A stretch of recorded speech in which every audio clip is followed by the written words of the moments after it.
Wazee wangu na ndugu zangu, tuko katika masiku matukufu na unwani ya khutba yetu leo ni Rasul kuwa ndiye uswa wetu.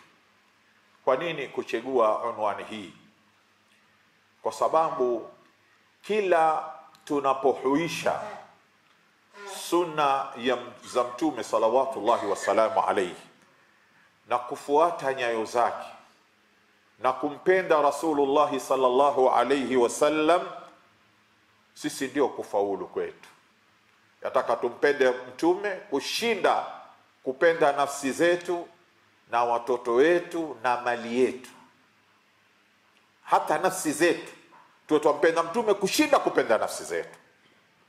Sasa Rasulu ni uswa kwetu sisi, ni kiigizo chema, ni mfano mzuri katika mambo gani? Ni uswa kwetu sisi katika kuibeba ile risala ya Uislamu, risala ambayo imekuja kutoa ulimwengu katika matatizo yote, risala ya kalimati ya la ilaha illa Allah Muhammadur Rasulullah, iliyotoa ulimwengu katika giza, ukatoa watu katika shirki na ibadati al-asnam, ikawapeleka katika kumwabudu Mungu mmoja peke yake, ikawatoa watu katika jahal, ikawapeleka katika ilmu, ikawatoa katika giza la jahiliya, ikawapeleka katika nuru ya Uislamu. Kwa hivyo Rasul ni qudwa kwetu sisi wakati sisi tunaibeba risala ya Uislamu, na akali takdir wewe kuwa Muislamu mzuri. Hakuna njia ya da'wa iliyo bora kuliko kwa wewe Muislamu kuwa Muislamu mzuri, kwa vitendo vyako, kwa maneno yako, kwa akhlaqi zako, kwa ujirani wako. Kila unapokuwa wewe ni Muislamu mzuri, basi wewe ukitembea unaeneza risala ya Mtume Muhammad sallallahu alayhi wasallama kwa vitendo vyako kabla ya maneno yako. Na siku zote vitendo, al-af'al, vitendo vina sauti kubwa zaidi kushinda maneno. Actions speak louder than words. Unapotenda vitendo vizuri, watu wanaathirika na watu wanasema haulai atba'a Muhammadin sallallahu alayhi wasallam, wale wamepita wafuasi wa Mtume Muhammad. Tunapoonekana kwamba sisi tumepractice ule Uislamu katika maisha yetu ya kila siku. Ar-Rasulu uswatuna fil ibada wa taqarrub ila Allah. Rasul salawatullahi wasalamu alayhi ni uswa kwetu sisi katika kutekeleza ibada zetu. Na hapa nataka kutoa tanbihi ya kwamba sisi Jumamosi, Jumapili, Jumatatu, Jumanne, Jumatano na Alhamisi na asubuhi ya Ijumaa hatuwezi kutosheka na ile saa moja ambayo tunaiongeza kwa juu. Kwa nini Waislamu tusijifundishe siku ya Ijumaa tukawa mapema, at least saa 5 mtu akawa kwa msikitini? Kwa nini tunachelewa mpaka tunakuja dakika za mwisho, wakati ujue kwamba wale wanaokuja dakika za mwisho, imamu akipanda katika mimbar, wale malaika wanaotukua registration ya watu kuhudhuria Ijumaa, na wao wanaacha kazi ya kuregister, wanaingia katika msikiti, yastami'una dhikra, na wao wanasikiliza mauidha. Kwa hivyo tujitahadhari na masala haya. Ikiwa siku 6 na masaa 5 hayakututosha, hatutotoshwa na masaa 2. Tunajidanganya nafsi zetu. Tujaribu kujirakibisha katika masala haya. Inasikitisha sana kwa sababu unapoanza khutba mpaka inapomalizika, kuna watu watakuja kupata vipande vingine na vingine watakuwa wamevikosa, kisha sema hii khutba yote kwamba ilikuwa ni masala haya, wakati kuna masaili mengi yamezungumzwa wewe hukuyapata katika mada hii ya kwamba Rasul ni uswa kwetu sisi, ni uswa Rasulullah sallallahu alaihi wasallam katika sisi kutekeleza ma aujaba Allahu alaina, yale mambo ambayo ni wajibu kwetu sisi kutekeleza, na ihya'i sunan, na kuhuisha sunna, hasa katika masiku haya ambaye Rasulullah sallallahu alaihi wasallam asema al-amalu salih, amali njema katika masiku haya ajiri yake ni kubwa kushinda siku zote nyingine, na Allah subhanahu wa ta'ala yaf'alu ma yasha, na sisi hatuna haki ya kumquestion Mwenyezi Mungu subhanahu wa ta'ala. Michana ya masiku haya kwa itifaki ya ahli ilm ni bora katika mwaka mzima, pamoja na kwamba haya masiku yapo katika nini? Yako katika ashhurul hurum, minha arba'atun hurum fala tadhlimu fihinna anfusakum. Allah subhanahu wa ta'ala atutaka tusidhulumu nafsi zetu katika masiku haya. Sasa katika yale ambayo watu wameghafilika nayo au ni madhaifu, ni ijtihadi katika thuluthi ya mwisho ya usiku, qiyamul layl. Na qiyamul layl ni da'bu salihin, ni mwenendo wa wale wema waliotangulia. Lakini ni wangapi leo wanaamka katika thuluthi ya mwisho? Illa man rahimallah. Hatuwezi kusema hawapo, wapo, lakini ni wachache ikulinganisha na idadi ya umma. Katika sunan ni kukithirisha mtu istighfar. Katika majlisi moja Rasulullah sallallahu alaihi wasallam amepokewa kuleta istighfari zaidi ya mara 100 kwenye majlisi moja tu, na yeye ghufira lahu ma taqaddama min dhanbihi wa ma ta'akhkhar. Na hili Rasulullah amesamehewa kule kuteleza kwake. Abasa wa tawalla ya ayuha nabiyyu lima tuharrimu ma ahalla Allahu lak. Hizi teleza hizi za kibinadamu pia amesamehewa na Allah subhanahu wa ta'ala, lakini katika majlisi moja aleta istighfaru zaidi ya mara 100. Hii ni kutufundisha sisi kuwa sisi tuwe ni umma wa kukithirisha istighfar, ili Mwenyezi Mungu subhanahu wa ta'ala atusamehe madhambi yetu. Katika sunan ambao watu wameghafilika nayo, ikianza 10 Dhulhijja ni takbira al-mutlaq. Kuna takbira muqayyad na takbira mutlaq. Takbira mutlaq ni takbira ya kuletwa pahali popote, saa zote, barabarani, masokoni, majumbani. Kila unapokutana na mwenzako unapiga takbir. Hii takbira mutlaq. Ikianza tu Dhulhijja, na sunna hii leo ni kama imesahaulika. Hata akitokea Muislamu akahuisha sunna hii, akaonekana barabarani watembea, Allahu akbar, Allahu akbar, Allahu akbar, la ilaha illa Allah, Allahu akbar, atatokea mtu asema maskini kachau kwa yule anapatikana na junun, patikana na wazimu maskini. Basi hatokei Muislamu akamchukua akaenda akamfanyia naye ruqya, akamsomea naye Qur'an. Maskini, inasikitisha. Yani mtu amevaa vizuri, akionekana amevaa vizuri, hakuelekea kwamba ni mtu wau, amevaa vizuri, kisha anapiga takbiri njiani. Maskini, akili yake imeharibikiwa na akili. La ilaha illa Allah, yafalu Allahu ma yasha. Mungu anafanya anavyotaka. Kumbe yule ahuisha sunna ya bwana mtume ambayo wewe huijui. Badala na wewe kuleta takbira kama anavyoleta yeye, kama vile alivyofanya Abu Huraira na Abdullah ibn Mas'ud, walikuwa wakiteremka masokoni, kwa sababu hao watu wawili walikuwa si sana kuweko katika masoko. Wao walikuwa zaidi ni kueneza hadithi za bwana mtume, wanaelimisha watu sunna za bwana mtume salawatullahi wasalamu alayhi. Sasa wakiingia sokoni wakipiga takbir, na watu walikuwa wakipiga takbiri pamoja na wao, kuhuisha sunna ambao watu wamefanyaje, wameghafilika nayo. sunna ya kuleta takbiri katika masiku haya, ambayo hii ni takbiri mutlaq. Muqayyad ni ile ambayo yaumun nahari na ayami tashriq, siku 4, siku ile ya Eid na kuendelea katika ayami tashriqi aqiba salawat. Hizi zinaitwa ni takbiri muqayyad.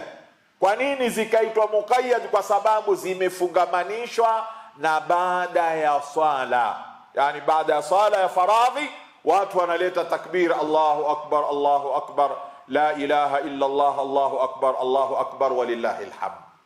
Hizi ni muqayyad. Ama mutlaq ni hii ambayo ikianza tu 10 Dhulhijja ni watu wanaendelea na kuleta takbiri. Hii ukihuisha hii sunna una ajiri mara mbili. Una ajiri ya kuwa wewe umeitekeleza hii sunna ya bwana mtume salawatullahi wasalamu alayhi, na ajiri ya kuihuisha sunna ya mtume salawatullahi wasalamu alayhi. Ar-rasulu qudwatuna wa uswatuna fil akhlaq al-fadila. Mtume salawatullahi wasalamu alayhi ni kiigizo chema kwetu sisi kwenye tabia njema. Wa innaka la ala khuluqin adhim. Allah subhanahu wa ta'ala amemsifia kwamba Rasulullah sallallahu alayhi wasallam ndiye mfano mzuri kwenye akhlaq, tawadhu yake, subra yake, ihtirami yake, takdiri yake salawatullahi wasalamu alayhi, jamii makarim al-akhlaq. Amesema Rasulu kwamba yeye ametumilizwa kukamilisha akhlaqi njema.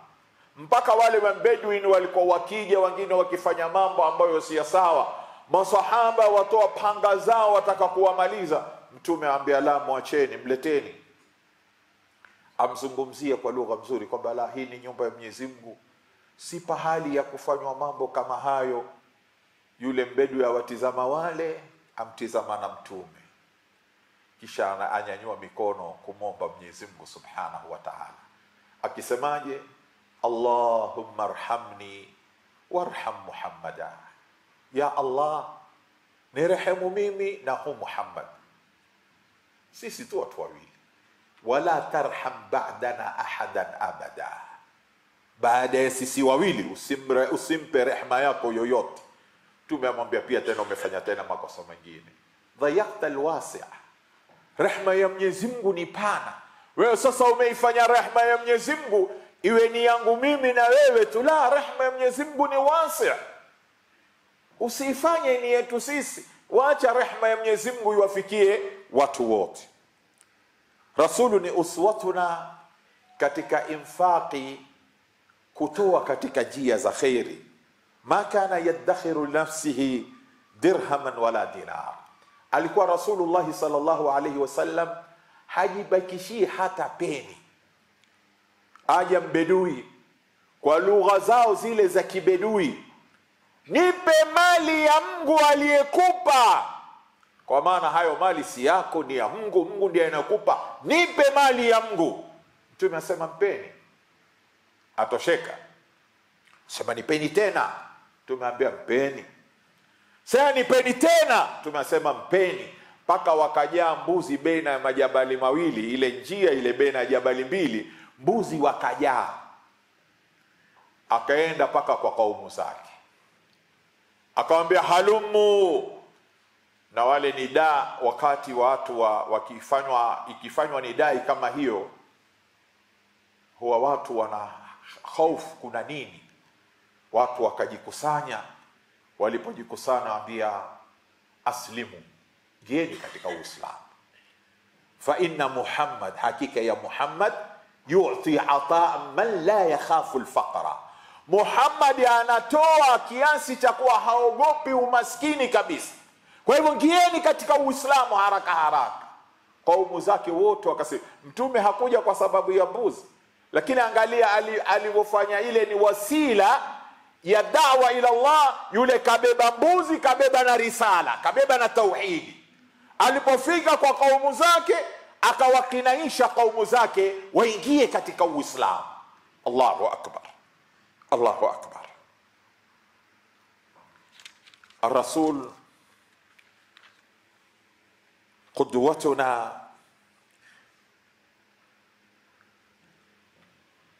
fi hamli risalati ad-da'wa wa da'mi mashari'i al-khairiyya. Ndugu zangu katika imani, sisi umma sote pengine huwa ni vigumu sote kuweza kutekeleza baadhi ya majukumu, lakini kuna jukumu sote tunaweza kulifanya.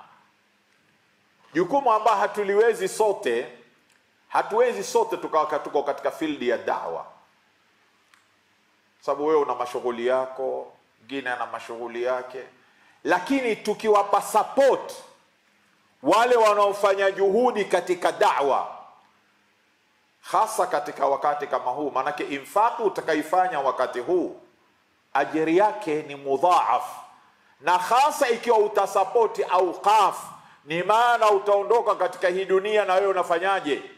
Una ajri. Mimi nataka sote tuwe mabalozi wa da'wa center. Mabalozi ya kufanya nini? Ndugu zetu wanasilimisha pengine kwa mwezi zaidi ya watu 200 na zaidi. Hawa wote wanaosilimishwa wanahitaji kufundishwa, wanahitaji kufuatiliziwa, wanahitaji kupewa nguvu katika ile imani zao. Kwa hivyo sisi umma tunatekeleza jukumu gani? Ikiwa wenzetu wamekwenda the mileage ya kwenda kugonga mlango hadi mwingine, wakaweza kuwasilimisha walioweza kuwasilimisha, sisi tuwafanyaje? Mimi nataka kila mmoja awe ni balozi wa hii center, achukue hii namba 40869 40869, uwe balozi wa katika haya masiku matukufu, uwafikishie marafiki zako. Account utaweka wakfu, namba ni 40869, rahisi kabisa, 4080069. Hai si ngumu kuhifadhi. Ukiwafikishia wale utakaowafikishia, wakitoa, wewe na wao ajiri munapata. Wewe unapata ajiri ya kufikisha, kwa sababu addalu ala alkhairi kafaili. Yule mwenye kufikisha khairi ni sawa na yule mwenye kutenda khairi ile, pasina kwamba yule akitoa, kwa sababu wewe ndio ulomfikishia ujumbe, kwamba yule itamegwe ile ajiri yake upewe wewe. La, yule atapewa zake kamili na wewe utapata ajiri kamili. Wa fi dhalika falyatanafasil mutanafisun. Masahaba walikuwa wakishindana katika masala haya, mpaka wengine wakainua mikono, asema fulani simwezi tena. Walishindana, lakini walifikia pahali wengine wakasema fulani simwezi. Kwa hivyo tuweni mabalozi wa hii fikra. Wewe mfikisho, hakuna mtu ambaye hana marafiki, kila mtu ana rafiki, mwenye 10, mwenye 100. Hebu ukitoka hapa leo, jaribu wafikishie hii message. Naomba hii ni wakfu ya da'wa. Ukitoa, wale watakaosilimu wote, swala zao, funga zao, hija zao, zaka zao, istighfari zao, kusoma Qur'ani kwao, kila watakalolifanya linakwenda kwenye akaunti yako. Allahu akbar! Ni ajiri kubwa kiasi gani? Na si ajiri kwamba itakatika, ni katika zile ajiri alizozitaja Mtume salawatullahi wasalamu alayhi, idha mata ibn adam anqata amaluhu illa min thalath. Moja ni sadaqatun jariya, sadaqa jariya. Sasa hii imekusanya sadaqa jariya na ni ilmu yuntafa'u bihi, kwa sababu wale wanaeneza dawa wanaeneza ilmu. Kwa hivyo unapata mambo mawili kwa pamoja ila qiyam saa. Kwa nini tusiwe mabalozi ya hii fikra? 40869, sote tukitoka hapa tuwe ni mabalozi ya hii fikra. Kila mmoja, wewe toa vile unavyoweza, lakini kubwa zaidi, beba hii risala kwa mwenzako. Hivyo ndivyo tutakuwa sisi tumekuwa ni umma wa khair.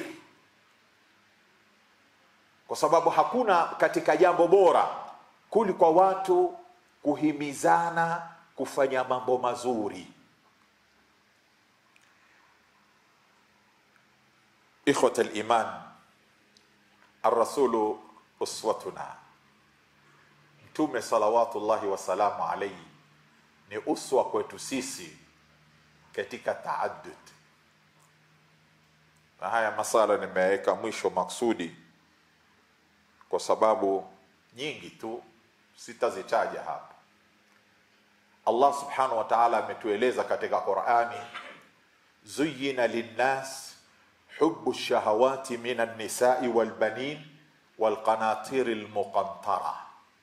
Allah subhanahu wa ta'ala asema sisi yale maumbile yetu tumeumbwa kupenda wake wengi. Ni sunna yake Allah subhanahu wa ta'ala. Kwa hivyo wewe usiseme kwamba mimi simo katika watu walioumbwa hivyo. Haiwezekani. Haya ni maneno ya Mwenyezi Mungu. Zuyina linnas hubbu shahawati minan nisa wal banin wal qanatir al muqantara. Hii ni sunna ya Mwenyezi Mungu na haibadiliki. Isitoshe, amri ya Mwenyezi Mungu katika Qur'ani haikuanza na mmoja. Kuitekeleza hii amri hii ilikuwa taka na mtu akianza siku ile aanze na wawili. Fankihu ma taba lakum minan nisa mathna wa thulatha wa ruba. Kisha ukiwa ni katika wale makhawafi, fa in khiftum alla ta'dilu fawahida. Lakini angalia mwanzo imeanza na nini? Jambo lingine, ukiingia katika kila nyumba, hakuna usawa katika kuzaliwa, kwamba nyumba kuna wanawake 5 na wanaume 5. Utakuta kuna wanawake 6 na wanaume 2, au na mwanamume 1, au kuna wanawake 6 hakuna hata mwanamume 1. Kuna watu watamani na wao wapate watoto wa kiume. Kwa hivyo katika sunna ya Mwenyezi Mungu wanawake ni wengi, wanaume ni wachache.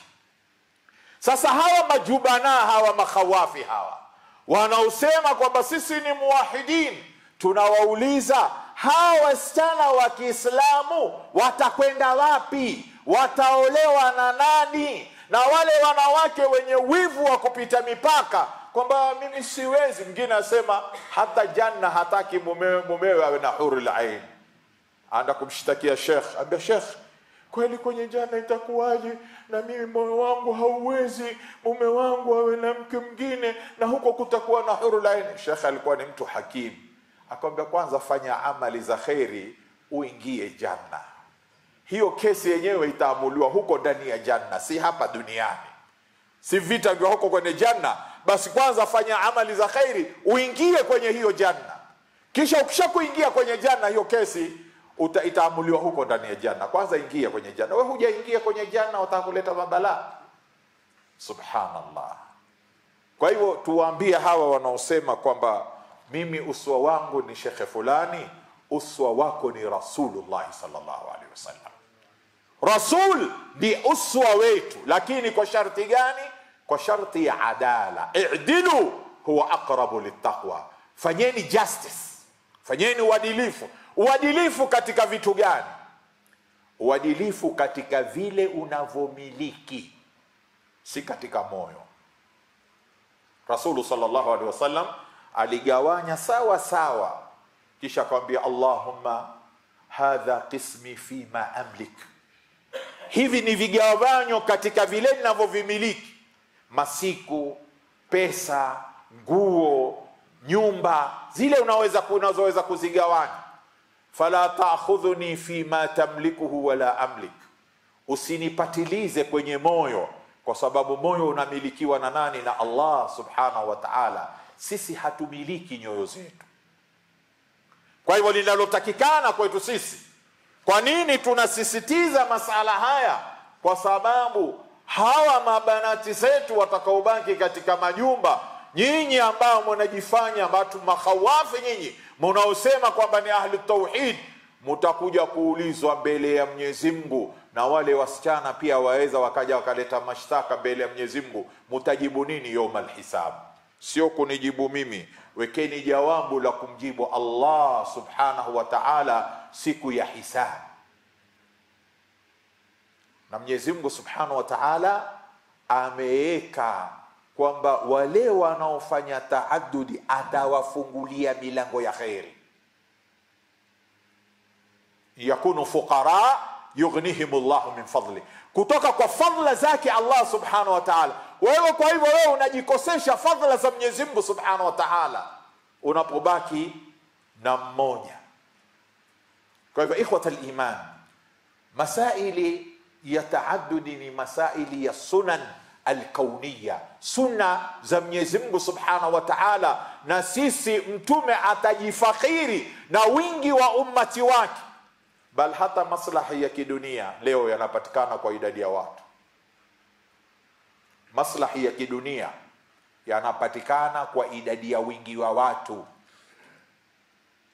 Yakigawanywa, ile keki ikigawanywa, wanaopata share ni wale ambao ni wengi kiidadi. Kwa hivyo sisi tusikubali kuwa nyuma kwa idadi yetu ya ni ndogo. Tujitahidi, lakini kwa sharti ya adala, kwa sharti ya hikma. Adala na hikma. Hikma katika kutaamaliana, hikma katika mazungumzo. Utaishi maisha mazuri kabisa katika maisha yako ya ndoa. Tuombe Allah subhanahu wa ta'ala kama alivyotukusanya hapa, atukusanye katika firdausi al-a'la. Allahumma kama jama'tana fi hadha al-makan fajma'na fi firdausi al-a'la. wal 'asri innal insana lafi khusr illa alladhina amanu wa 'amilus salihat wa tawasaw bil haqqi wa tawasaw bis sabr. aqulu ma tasma'una wa astaghfirullaha li wa lakum فاستغفروه إن الغفور الرحيم وهو البر الكريم. الحمد لله غافر الذنب وقابل التوب شديد العقاب ذي الطول لا إله إلا هو إليه المصير. وأشهد أن لا إله إلا الله وحده لا شريك له، وأشهد أن محمدا عبده ورسوله بلغ الرسالة وأدى الأمانة ونصح الأمة وتركنا على المحجة البيضاء ليلها كنهارها لا يزيغ عنها إلا هالك. صلوات الله والسلام عليه وعلى آله وأصحابه ومن اهتدى بهدي واتبع أثر إلى يوم الدين. أما بعد، إخوة الإيمان، رسول الله صلى الله عليه وسلم tukisoma sira zake na tukasoma hadithi zake na tukajilazimisha kufuata nyayo za mtume salawatullahi wasalamu alayhi, tutafaulu duniani na akhera. Khulasat alqaul, uswa wetu, kiigizo chetu, role model yetu ni mtume salawatullahi wasalamu alayhi, wala si mtu mwingine yoyote. Katika kila jambo, katika ibada zetu, kwenye akhlaqi zetu, katika infaqi zetu, katika hayati al-usariya, uswa wetu ni mtume salawatullahi wasalamu alayhi. الله سبحانه وتعالى أمرنا بأمر فقال إن الله وملائكته يصلون على النبي يا أيها الذين آمنوا صلوا عليه وسلموا تسليما. اللهم صل على محمد وعلى آل محمد كما صليت على إبراهيم وعلى آل إبراهيم في العالمين إنك حميد مجيد. وبارك على محمد وعلى آل محمد كما باركت على إبراهيم وعلى آل إبراهيم في العالمين إنك حميد مجيد. وارض اللهم عن خلفاء الراشدين ومن سار على دربهم واهتدى بهداهم إلى يوم الدين. اللهم أعز الإسلام والمسلمين، اللهم أعز الإسلام والمسلمين وأذل الشرك والمشركين ودمر أعداءك أعداء الدين يا رب العالمين. اللهم انصر المسلمين في كل مكان، في مشارق الأرض ومغاربها يا رب العالمين. اللهم انصرهم نصرا مؤزرا وأيدهم بتأييدك يا ذا القوة المتين. رب اغفر لنا ولوالدينا وارحمهم كما ربونا صغيرا. رب اغفر لنا ولوالدينا وارحمهم كما ربونا صغارا. ربنا آتنا في الدنيا حسنة وفي الآخرة حسنة وقنا عذاب النار. اللهم اجعل جمعنا هذا جمعا مرحوما وتفرق من بعده مؤيدا محسوما، ولا تجعل فينا ولا منا شقيا ولا محروما. إن الله يأمر بالعدل والإحسان وإيتاء ذي القربى وينهى عن الفحشاء والمنكر والبغي يعظكم لعلكم تذكرون فاذكروا الله العظيم يذكركم واشكروه على نعمه يزدكم ولذكر الله أكبر الله يعلم ما تصنعون. أقم الصلاة.